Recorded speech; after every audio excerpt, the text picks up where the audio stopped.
I'm Kelsey. This is my channel, The Fancy Hat Lady Reads. I am wearing one of my fancy booktube hats, and today I am doing a tag video, and that is the Hopeful Book tag.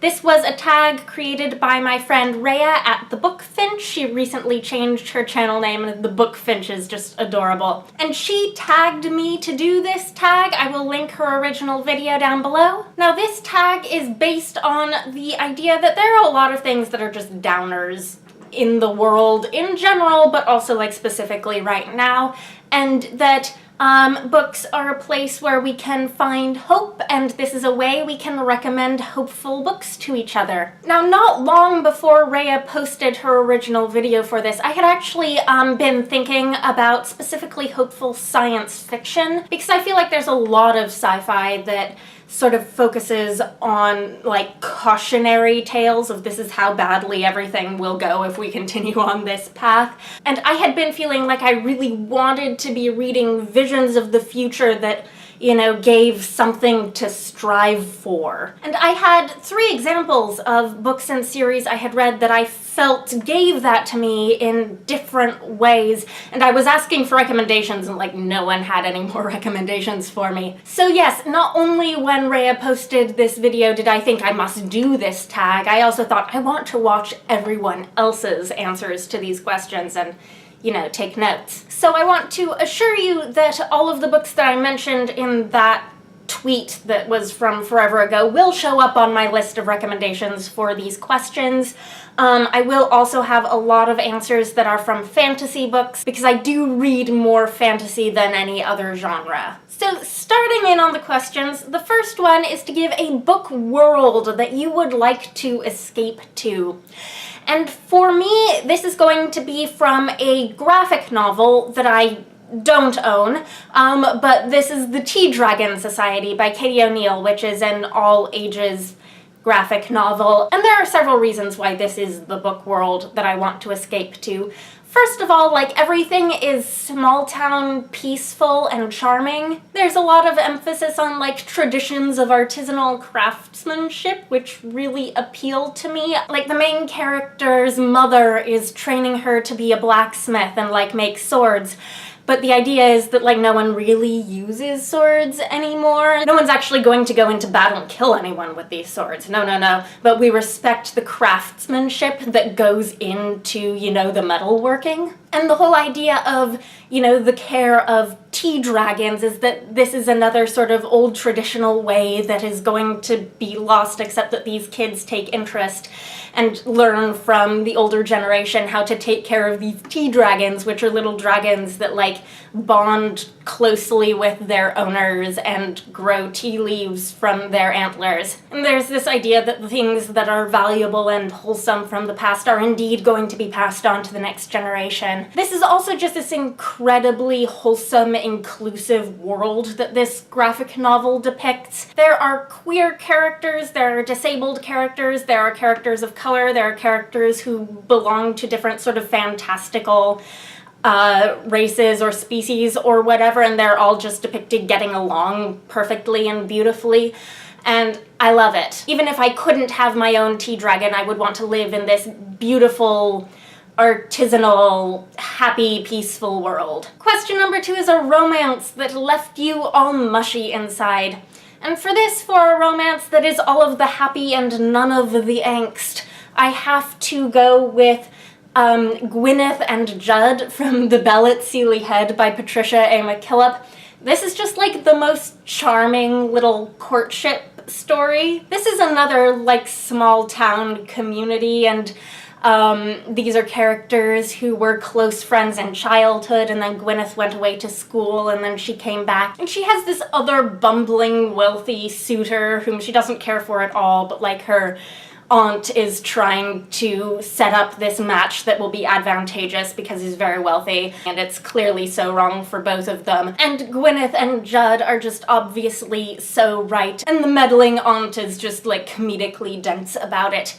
This is just charming. Number 3 is a friendship that we should all aspire to, and so I'm going to mention a book that is from a series that came up in Reija's video and has probably come up in other people's videos too, but I haven't seen this book in this series recommended for this question, and I'm going to recommend A Closed and Common Orbit by Becky Chambers for the friendship between Pepper and Cedra. This is the second book in the Wayfarer series. It is a companion novel to The Long Way to a Small Angry Planet. And it is basically a two-character story where you get the life stories of Pepper as she was growing up and escaping this really horrific dystopian situation, and Cedra, who is an artificial intelligence who has illegally gained a humanoid body and is passing as human. And Pepper has taken Cedra under her wing and has decided that, sort of out of the goodness of her heart, she's going to help her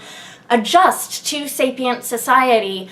And that's, you know, a huge sacrifice, a huge amount of effort, but eventually you understand why she's doing it, and eventually, even though the road is really rocky, Cedra figures out how she can return that friendship, that support, that help that Pepper has offered her. I think I'm in the minority here, where I actually slightly preferred this story to the, you know, full spaceship crew adventure story of The Long Way to a Small Angry Planet. I found the interlocking and interweaving stories of these two women just really, really moving, and I also thought that this book was, it felt a little more technically polished than the first one to me. Number 4 is Intermission. Insert the cutest picture of your pet, or the cutest animal that you can find, because everyone loves cute animals. They fill everyone with hope. They make everyone feel better. I do not have my own pet, but I like to pretend that my best friend's cat is also sort of mine. Her name is Anya. I was cat-sitting her a while ago, and I took this lovely video of her adorableness. Please enjoy.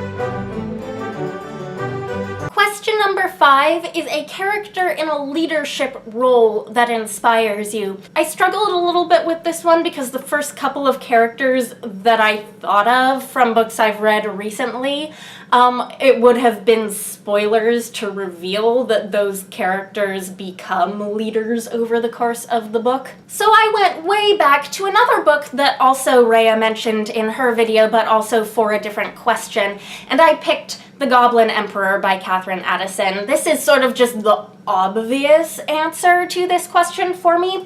This trope of a good person coming unexpectedly to power and then using that power to try to do good and help people in need, that is probably one of my favorite tropes, and this is sort of the epitome of that trope. This is the story to which all of those other stories for me will always be compared to. This is about a character named Maya, who is a half-goblin youngest son of the Emperor of the Elflands, and he unexpectedly comes to the throne when a mass assassination wipes out the rest of his family. And this feels like just almost a quintessentially hopeful fantasy novel. Maya is so underprepared for this job and faces so many challenges, but he approaches everything with an attitude of how can I learn more and how can I help people? And he's just a character that you cannot help absolutely adoring. And question number 6 is to list 3 books that fill you with hope.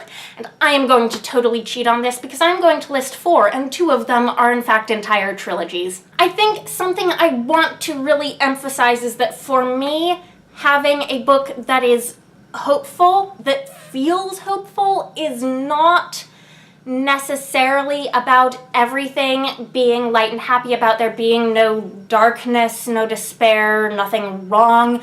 Some of the books that feel most hopeful to me get very, very dark along the way. At the same time, I think, especially like in fantasy and science fiction also to an extent, there's a tendency for all sorts of stories to almost sort of generically pump out this, you know, fight the good fight narrative that is ostensibly centered around hope, but you read so many of them that nothing really strikes you as being really like, this is the thing that is the hope that I need for my life right now. At least that tends to be my experience of all of those, you know, good fighting to triumph over evil stories. What for me really makes a book feel like a hopeful book to me is some sort of like radically hopeful vision. Something that is more creative, more messy, more interesting, more human than just defeating the bad guys and returning to some sort of pre-established status quo, or setting up some sort of, you know, good government in quotes. So I mentioned back at the beginning that I had posted a tweet about hopeful sci-fi back before Reija posted her tag. Anyways, the 3 books that I listed in that tweet were the Wayfarer series by Becky Chambers, which I've already covered. Secondly, I had Space Opera by Katherine and Valente on this list. I have loaned out my copy of this book, that's why it's not here, there's just a picture of it. And the radically hopeful notion of this book, despite dealing heavily with the horrors that sentient life is capable of inflicting upon itself and upon each other, is this idea of an intergalactic civilization that fights its fights through, like, a intergalactic Eurovision song contest? That somehow out there all of the aliens decided that this was going to settle our conflicts. We're going to use art as the basis for determining and respecting the worth of sentient species. And it is so far from perfect because nothing will ever be perfect. There are so many flaws, but wow, what an idea. And then the third book, or rather series, that I mentioned in that Twitter post was the Binti Trilogy by Nnedi Okorafor. The first book is Binti, the second is Binti Home, and the third is Binti the Night Masquerade. This is also a series that gets very dark. There's an alien war in here. Not all of the problems can be solved. This series doesn't even necessarily deliver that good triumphs over evil ending. But running throughout is this idea of Umza University, which is the space university that Binti leaves home to attend in book 1.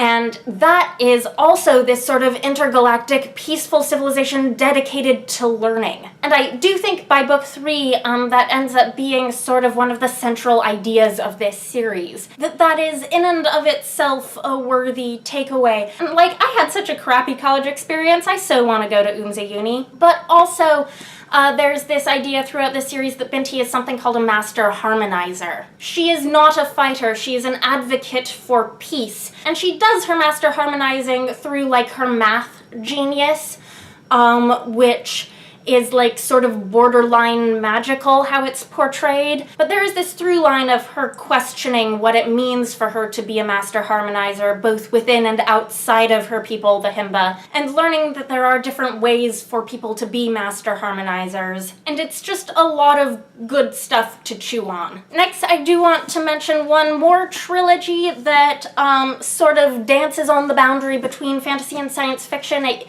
heavily leans on elements of both, is the Thessaly trilogy by Jo Walton. The first book is The Just City, the second is The Philosopher Kings, and the third is Necessity. And this is a series that is basically a giant thought experiment that envisions the Greek gods setting up a human civilization with the intent of test running Plato's Republic. And of course, in the first book, it turns out that, you know, Plato's Republic is entirely theoretical. People are messier than that. Human behavior is messier than that. It isn't all going to work.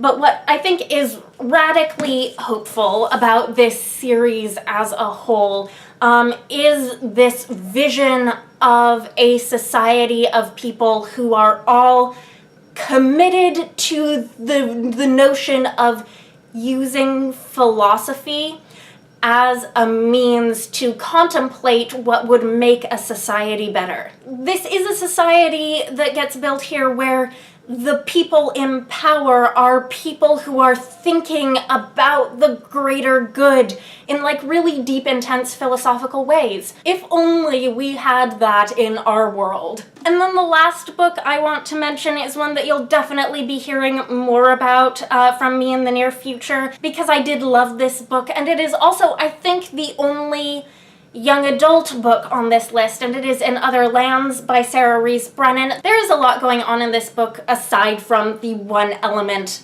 of what makes it a hopeful book that I'm going to talk about here. This is a portal fantasy. The portal world in this story is drawn in very broad strokes. It is very much a character story that is leaning heavily on sort of tropey ideas of what a fantasy world is, and that's sort of the point. So it ends up being hopeful about what is achieved or achievable in this fantasy world is simplistic, because that aspect of the book is written in an oversimplified way. But the main character of this book, Elliot, is a fiercely dedicated pacifist. He is many other things, among them a jerk, but he is definitely a pacifist, and he is very, very book smart. And he goes off to school in this war-torn fantasy land, and he is just like, why are none of you guys using diplomacy? And one of the many through lines of this book is what Elliot can bring to this world as a committed, peaceful diplomat. And, you know, it's not shiny, it's not sparkly, it's not sexy, it doesn't make him a hero. Elliot is not a hero, but he can do a whole lot of good, even if people are going to be singing the praises of his warrior friends instead of him. And last question, question number 7, is to tag people if you want to. I'm not going to do that here because I haven't figured out who I'm going to tag yet. I'm gonna do a little digging into who's done this tag and who hasn't, and I will be tagging people over on Twitter. So here are some of the books I listed. These are the ones I have in print. Let me know if you've read any of these, if you agree that they are hopeful picks. If you disagree, do let me know if you have hopeful book recommendations, specifically sci-fi, because I am still harboring a deep hankering for hopeful sci-fi. I need more of it. I want more of it. I want futures that are worth striving towards. Anyhow, I hope you're all having a nice day. That is all. Bye for now.